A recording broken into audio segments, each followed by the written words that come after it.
Bonsoir Guillaume Kasbarian, merci d'être avec nous. Juste un mot, une réaction peut-être au décès de Robert Badinter. Vous êtes un jeune ministre, mais au-delà de l'abolition de la peine de mort, qu'est-ce que Robert Badinter évoque pour vous ?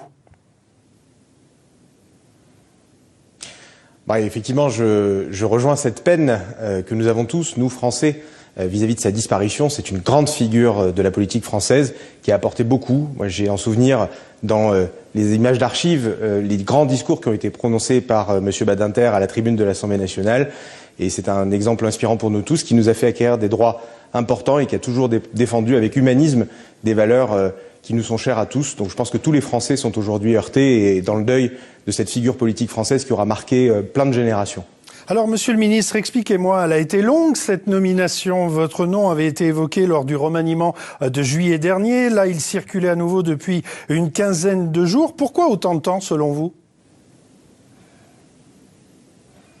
Écoutez, je pense que d'une part, il y avait un intérêt à installer un certain nombre de ministres de plein exercice qui avaient des champs de compétences larges, besoin pour eux de maîtriser la totalité des sujets, d'identifier les besoins en ministres délégués et secrétaires d'État, et besoin de constituer aussi des équilibres territoriaux, des équilibres politiques, des équilibres en termes de sensibilité, des équilibres paritaires. Tout ça prend du temps et c'est normal que cet exercice ne se fasse pas du jour au lendemain.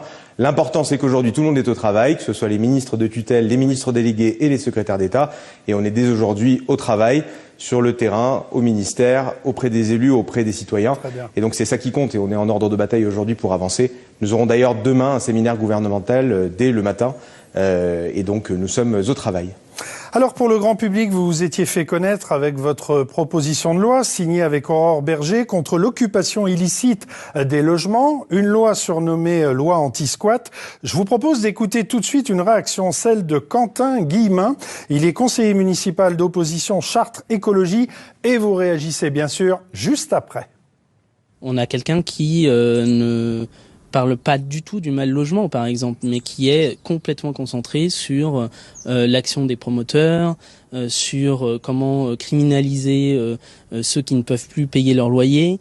Et donc, on est vraiment sur quelque chose qui n'est pas du tout habituel pour un ministère du logement. C'est plutôt un ministère de l'expulsion là qu'on est en train de créer. Ministère de l'expulsion, le terme est fort. Vous lui dites quoi à Quentin Guillemin ce soir ? Écoutez, je suis pas très surpris par la critique de Monsieur Guillemin et des membres de l'opposition d'extrême gauche. En réalité, moi, je considère que le squat n'est pas et ne sera jamais une solution au mal logement.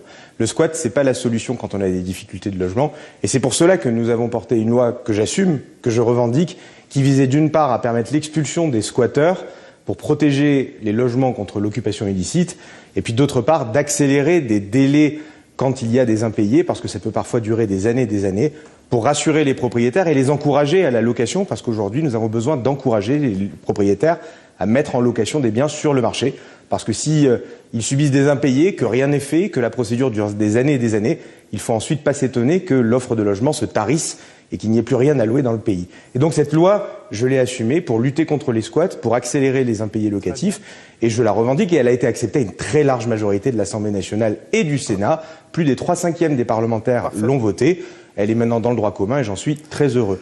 Maintenant, la politique du logement ne se résume pas à ça. Et donc moi, ce que je compte faire, c'est me focaliser sur les Français qui ont du mal à acheter un logement parce que la banque leur dit non, parce que les taux d'intérêt ont augmenté.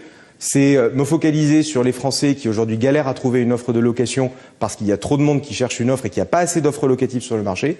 Et c'est d'aider des territoires qui ont des demandes de plus en plus fortes parce qu'il y a des industries qui s'installent à construire de nouveaux logements. Et c'est ça l'enjeu de demain. Et la politique du logement, elle est globale et elle le restera. Très bien. Alors je précise toutefois, votre nomination est saluée en revanche par les acteurs du secteur de l'immobilier et du bâtiment. Merci infiniment, Monsieur le Ministre, d'avoir répondu